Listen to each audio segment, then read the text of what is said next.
Hi, I'm Megan Bailey, Marketing Director for Well Health Quality Care. I wish that I could be there with you today. Dr. Stockwell asked me to spend a little bit of time with you talking about my approach to marketing and media relations. So, I'm going to do just that. I'll be walking you through my strategic way to reach a desired customer base. My first tip, and it's imperative, you never think about sales and revenue. Bear with me. Yes, sales and revenue is important, but if they are the forefront of your marketing strategy, you may end up being good, but you'll never be great. In order for you to understand a consumer, you must first figure out who is your core customer and how do they behave. Did you know that an average person sees over 5,000 advertisements a day? How many do you think they are paying attention to?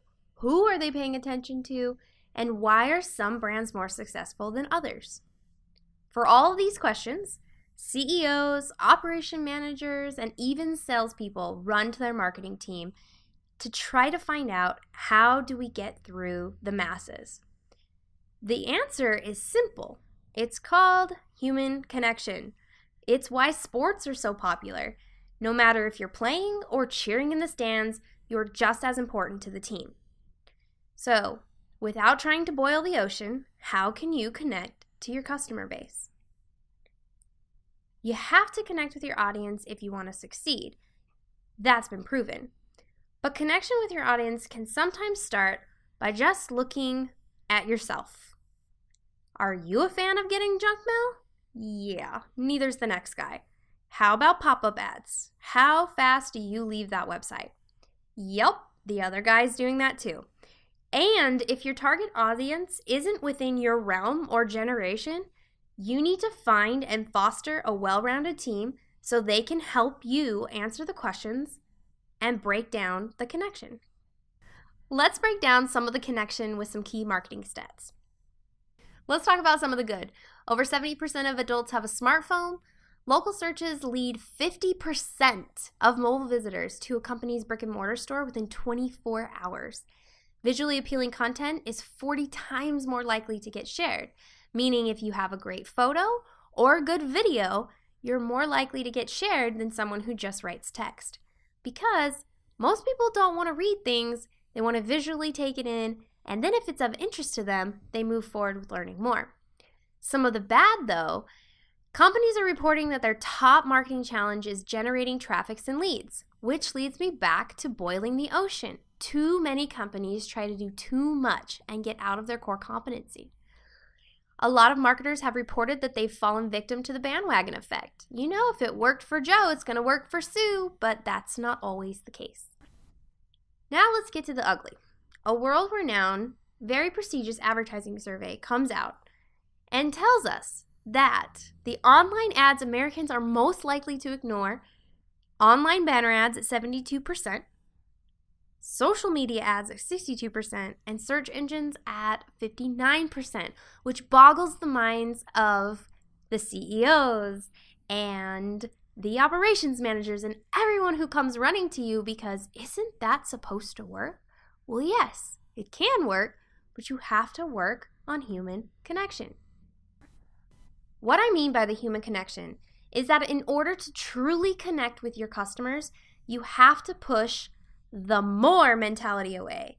The overwhelming feeling of needing to gain the next customer instead of fostering a relationship with your current customers is a mistake made all too often. What do you think of when I say Apple, Facebook, Coke, McDonald's, and Starbucks? That they're successful. Why are they successful? They listen to their customers. They cater their products towards their feedback, no matter if times are good or when they're not so good. Do you remember the red Starbucks cup Armageddon during the 2015 season? Starbucks got so much backlash because all they had was a red cup. Shouldn't matter too much, but it mattered a lot to the customers. Listening to the feedback and tweaking their approach to the next holiday season, most people were happier and more satisfied with Starbucks, and their sales proved it. But why? Why were people so happy with Starbucks after it was completely taken off on the wrong train with the regular red cup. It's because the customers felt heard. During the 2015 season, some people took to social media with drawings that they put on those red cups to show their pride in their specific holiday season. So Starbucks, listening to all of their customers, found some of those people, put their designs on the cups, and that started a human connection of people and product. Crazy, right? But it happened. But when does human connection get too much?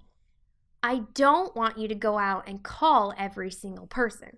In fact, depending on the generation they're from, you might actually lose them as a customer if you call them on the phone. Which brings me to one very important key element of connecting with your consumer. Learn about what generational tics they possess. This is so key in our society. Currently, we have baby boomers, Gen Xers, millennials, and the newest generation, with some not even born yet, the I generation. Let's dive in a little bit to why generational connection is so important. We'll start with our baby boomers. The generation that grew up with a traditional American dream, white picket fence era of post-World War II. Boomers are slow to adopt technology, but a recent research study showed 65% of the generation is on social media, but only to revive old relationships. They don't understand digital marketing because they would rather talk to a real person on the phone. You heard me, on the phone. They are also incredibly loyal to the brands that they support. They are less likely to purchase anything on their phone without seeing it or speaking to a salesperson before making the purchase. And how about our Gen Xers? While Gen X is the smallest generation, they are one of the more active and deep in family life. Right now, they're juggling children, mortgages, tuition, and they work a lot. It turns out that over 80% of this generation is active daily, whether it be on Facebook or Twitter. They've been known to have dedicated shopping lists, but constantly fess up to making unplanned purchases on their shopping excursions, which means they probably went to Target like the rest of us. They are a hybrid group because they grew up without an online shopping experience, so they still enjoy a trip to a brick and mortar store and slowly starting to embrace online shopping. Gen Xers were gaining momentum in the workforce when the Great Recession hit in the early 2000s. They don't believe that they can rely on Social Security for retirement and are the largest age group that uses coupons. Gen Xers enjoy lifestyle nurturing programs such as Blue Apron for meals throughout the week, emails from companies that give them updates on certain aspects of their lives, similar to what Babies R Us does in their lifestyle series. They create an email that goes out to parents month to month on where their child is in their growth progression. And then at the bottom, they offer products and solutions that may suit their needs or make their child's life easier from where they're at. Now let's talk about our millennials. Everybody loves to poke fun at the millennials, but this generation is poised to be the largest chunk of the workforce by 2025. Coming of age when the Great Recession happened, millennials learned to be entrepreneurs out of necessity. This taught the generation that they don't have to live by the normal American dream standard, that they can make their own. So many would rather make $40,000 a year working for themselves than a $100K job in what they call boring, or corporate America. Millennials love to share. In most cases, this is where they decide to eat, think Instagram photos, seek care, think Yelp reviews, or shop for socks or peanut butter at the same time, think Amazon. Millennials are also the most common group to ignore traditional marketing tactics. They do not want to be sold to. They don't want to talk on the phone, and they are more inclined to save the planet. So, remember that direct mail you saw a couple slides back? You can see why it's not working on this group. Now let's talk about the newest kids on the block, and not the 80s band, but the newest generation following the millennials. They're being deemed the I generation, and there's not much data to support how this generation will be connected to because most of them are not even born yet, or out of diapers, or out of high school. You get my point. They're new to the world. They're the only generation, though, to not know what it is like to have a phone connected to a cord, a computer that ties up the phone line when connecting to the internet, or paying anything with a check. The iGens are reportedly becoming known as the me generation, but don't take that as negatively as it sounds. They are just accustomed to consuming large amounts of data that is tailored specifically for them. Those who can buy things tend to see what's on social media and what everyone says about the product, and they will only like or follow a brand that will represent their ideals. So connecting through social media and digital avenues is not only what they prefer, it's the only way they will give you their attention, which in some cases is not much. I don't know about all of you, but I love visuals, and one of my favorite visuals to explain the difference between selling and connecting are the two videos I'm about to show you.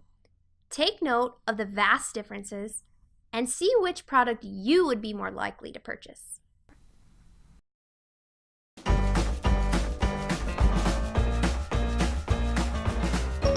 I'm sorry, I don't zoom like that. Ouch. Ouch. You can't put an SD card there, or there, or there. You can't do two things at once? That's cool. Oh, that's not cool.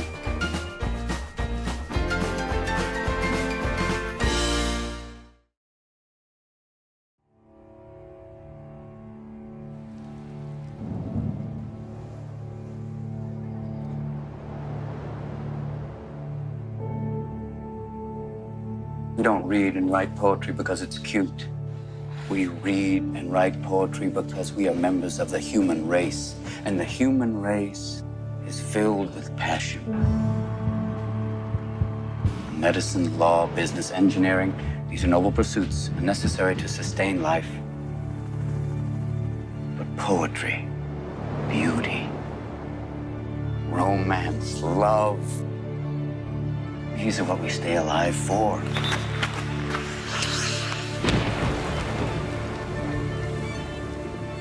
To quote from Whitman, "O me, O life of the questions of these recurring, of the endless trains of the faithless, of cities filled with the foolish.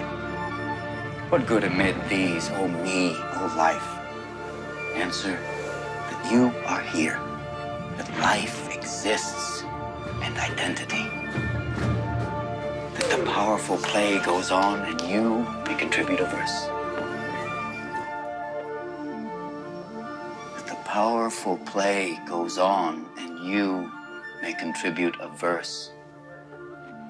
What will your verse be?"